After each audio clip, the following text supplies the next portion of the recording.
Hi, we are Group 2, and this is our Project Sprint 2, where we assess the historical data of baseball. These are our group members. I'm Tiana. My name is Tony Antoine Aboud. I'm Shulamite Aguda. And let's get started. The first base. The data set is a comprehensive compilation of historical baseball statistics, capturing over a century of team performance, from early 1870s to modern seasons. The data includes a range of variables such as batting statistics, pitching effectiveness, and fielding errors. It highlights how teams perform year by year within their respective leagues and division, providing a detailed view of the sport evaluation. This analysis aims to use historical data to understand the factor contributing to a team's success and how strategies have changed over time.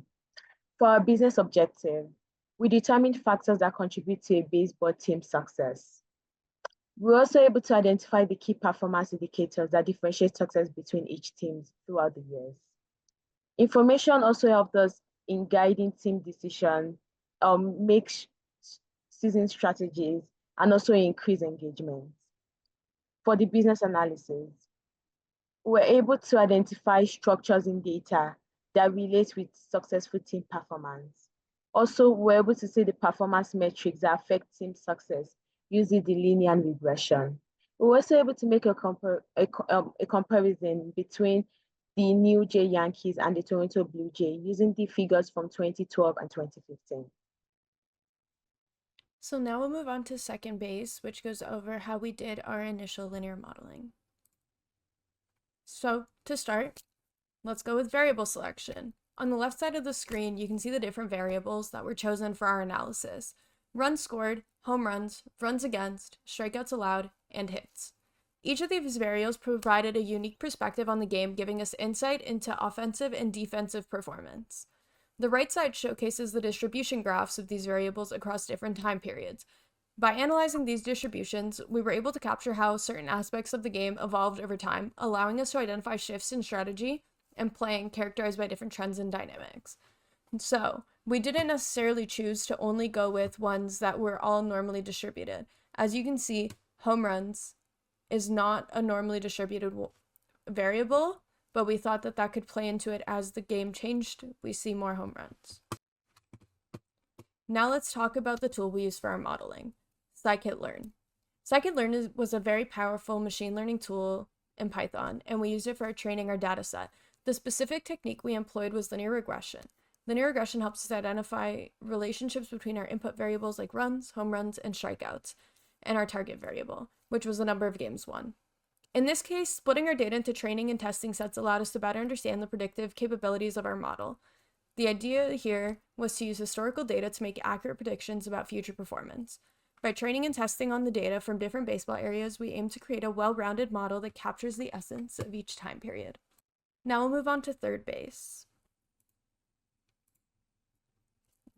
The 4 baseball time periods: the dead ball era, the golden live ball era and integration, the golden age expansion, and the steroid and expansion era. First, we have the dead ball era, which for our purposes was from 1871 to 1920. During this period, the game was characterized by low-scoring games, small bat tactics like bunting, and very few home runs. Then moving into the live ball era and integration. From 1920 to 1949, we see a shift towards high-scoring games, an increase in home runs, and the banning of the spitball, alongside the very important integration of players, which brought African Americans into the sport of baseball. In this era, it was really characterized by the fact that there was so many home runs, and that I think that very much led into the golden era to expansion era, which is from 1950 to 1989, where we saw the emergence of dominant players and peak popularity of the sport, as well as very dominant pitching performances, although we did see a similar amount of like home runs and like very high scoring games still. And this also came with league expansion, where there was also a lot more teams in baseball, which I think allowed it to also grow more popular. Finally, we reached the steroid era / expansion era, which we considered from 1990 to 2010. This was a period marked by power hitting, the emergence of analytics, the designated hitter rule, and an increased focus on free agency. The use of analytics in baseball is something that's grown over the years, as well as been hated on and loved, and it's just the whole thing. Like in Moneyball, which was a very analytics-based baseball movie. We also see the designated hitter rule, which introduced players that simply were there to hit. Their job on the roster was to hit a home run, so it was expected to see more home runs in the era. The steroid part of this whole era was very much allowing for players to just be stronger and play even better, but obviously that's banned because anti-doping. And finally, free agency, which allowed for a lot more movement for players, making teams super stacked or kind of leaving them as is, or a lot worse, dependent on how they treated their players. Understanding these time periods and their unique characteristics was crucial for creating a model that could accurately capture the factors influencing the game.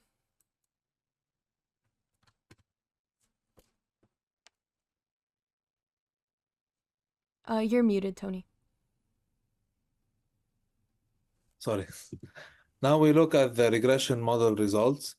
And for the first period, we see that the F statistic is 1,537, a very high value indicating a strong model fit.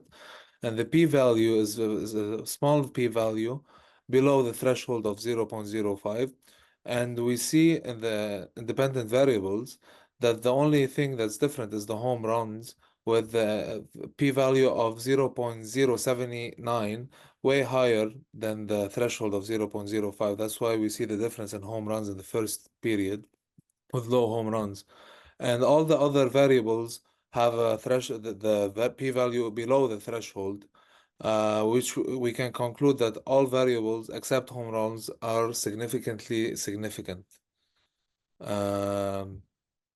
Now, the normality of the independent variables, omnibus and probo-omnibus statistic, is 4.721, which and the probability is 0.094, which is higher than 0.05, indicating residual are approximately normal. For the second period, the F statistic is still high and the p-value is still low, and this means the model is highly significant. It explains a large proportion of the variation in the dependent variables, as the R-squared value is 0.904. The significance of each coefficient in this case, all of them are below 0.05, the threshold, and this is statistically significant, and all the p-values are below the threshold. Same thing with the omnibus test. The p-value is 0.026. The data for the independent values slightly deviates from the normality. However, this does not necessarily invalidate the model if the residual meet other assumptions. Now for the third period, still a high F statistic and a low p-value. This model is also highly significant. The R-squared value is 0.865, indicating strong explanatory power. For the independent variables, all of them are below the threshold, with values ranging from 0 to 0.001. All coefficients are significant, supporting the inclusion in the model. The normality of the independent variables for omnibus test p-value is 0.08. The data appears approximately normal. The p-value is below the threshold again, indicating no major departure from normality for the independent variables. For the fourth period, we see a dip in the F statistic, but still a high one, and still a very low p-value. The model is significant as well, with an R-squared of 0.847, indicating good explanatory power. For all the independent variables as well, we see the low p-value below the 0.05 threshold. All coefficients are significant, contributing to the model. And the omnibus test p-value is 0.382. The data is approximately normal because it suggests no major issues with the distribution of independent variables.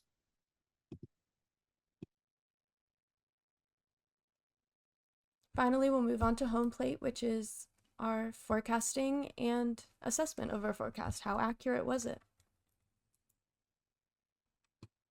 We're taking a look at the data from 2012 and 2015 using the New York Yankees and Toronto Blue Jay.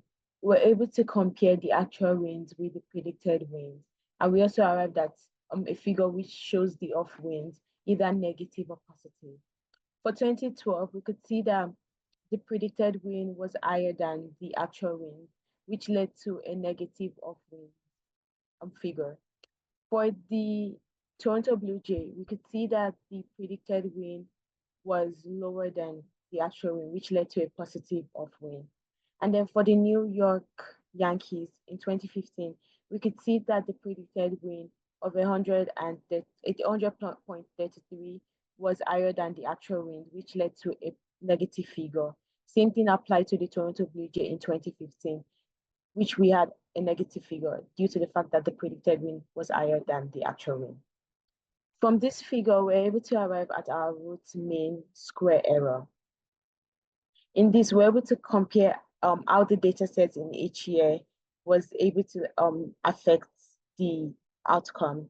We can see that the root mean square error for 2012 was significantly lower than that of 2015, which indicated a better fit into the data set, which also shows that the 2012 has a better standing when compared to the 2015 figures. Thank you.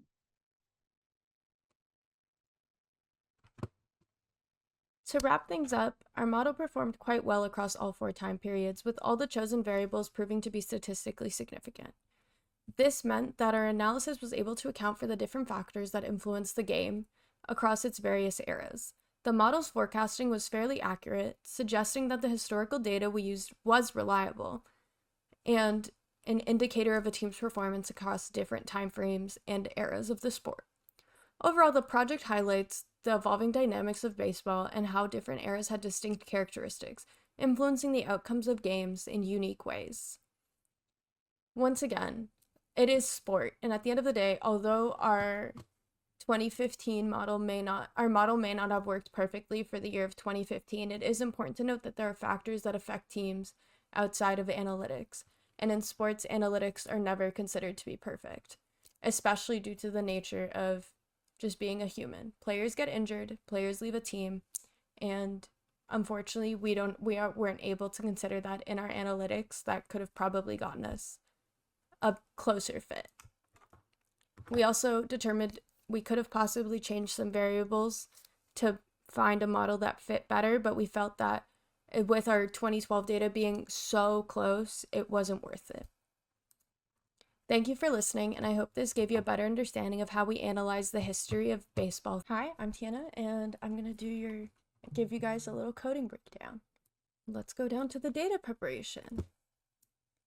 This is what we use to prepare and filter our data. And PD here, that's pandas. So it's a Python library for data manipulation and analysis, and we created our df_period_1 function, which is our period 1 function, and that's a subset of our larger data set. We extracted data for the period from 1871 to 1910, focusing on specific columns that are relevant to understanding team performance, such as games won, runs scored, and hits. And we do this for every single period, where you see here the fill NA. That's going to be what we did to put zeros instead of just a missing value, because that does affect the data. Now we'll go into some of our data visualization. Here in sprint 1 and 2 variables, that's where we did a combination of our sprint 1 variables along with the ones that we kind of thought we would pick for our sprint 2 project, and we created that as its own variable for easy use later on. So you see we chose runs scored, runs against, games played, games won, games lost, home runs, doubles, triples, hits allowed. I think we used basically every variable, and that was just for us to be able to kind of visualize and then pick out which ones we wanted, as we did have a set 8 that we used within sprint 1. In our histograms, we do have a more set analysis within the report, but just a high level, we found runs scored showed a similar distribution across all time periods, which indicated a balanced approach to offense and defense, and home runs have steadily increased over time. These histograms helped us to quickly understand key trends and variations, guiding our subsequent analysis. And here we can see in the code we just used AXHIST to set the colors of each period first, the titles, the labels, and then we used this for J in range to hide anything that was empty, so that we set it to 4x4, but when I was coding this, I couldn't remember if it was 16 or 15 variables, so I did that just to make sure that there was it would just show blank. Next comes scikit-learn. I already explained to you earlier what scikit-learn was. So in our linear regression from scikit-learn to create a model that helped us predict games won based on several independent variables, like runs scored, hits, and home runs. But you already heard this earlier, so I'm not going to go too in depth. But it is important to understand the model coefficient. So after fitting the model, we analyze the coefficients that it dropped, which I cannot currently find. There we go. We analyzed the coefficients for games won. Runs scored might have been one of the higher coefficients, was our theory, and home runs probably weren't the most statistically significant, but we stuck with it due to the fact that in our heads we were like, what sells baseball? And it's home runs at the end of the day. That's what people want to see. If I'm going to a baseball game, I want to see home runs. And this is just all the outputs or correlations, which we could see all the coefficients through these charts. And we focused on the games won column. Now we'll go on to our stats model for detailed regression analysis. Stats model is another library for statistical modeling in Python, which allows for a deeper look into the statistical properties of models, unlike scikit-learn, which is more geared towards predictive modeling. We use OLS, or ordinary least squares regression, from stats model to gain insights into the relationship between metrics. The summary function from stats model provided us information such as R-squared values, which indicated the percentage of variation explained by the model, coefficients, and p-values, which determine statistical significance. We did a very basic OLS line of code for each period. So period 1, period 2, and then you can see the outputs. We also included these, but once again, these are just basic HTML code, but some of these I did use strong because I found when I was coding, for some reason, every once in a while it would just bug out, and this didn't give me as much trouble to do. Now we have the histograms. This is similar to this is taken directly from what we did in Sprint 1. I just wanted something within Sprint 2 to visualize the histograms for each period separately instead of all together. So we just specified which columns I had to plot and then created a histogram for each specific column. Finally, we come towards our predictive modeling for forecasting. So here, we first honestly started by just filtering the data for the year 2012 to start, because that was our first order of business. Built a linear regression model using, once again, the OLS, and then had formulas in relation to runs scored, hits, home runs, runs against, and strikeouts, which was our chosen features. We created a data frame then containing only the features needed in order to then just ensure that nothing was getting mixed up or there was nothing additional, even though it should in theory not affect the data. I wanted to be safer than sorrier when coding this, so I created a data frame that was specific to 2012 and specific to the data the data we needed within the year. And then here we added the predicted wins, the 2012 data frame, using the linear model. We imported the sklearn, the mean squared error metrics for later on. And then finally, it's just the print, which here we found that the predicted wins was 96.860364. and the root mean squared was 1.3824 for the year 2012. The same goes for the year of 2015, and that basically allowed us, because we already built this and we knew it worked, that basically allowed me to just go in and change the year 2015 from the 2012 code and get our metrics for this. That is my coding breakdown.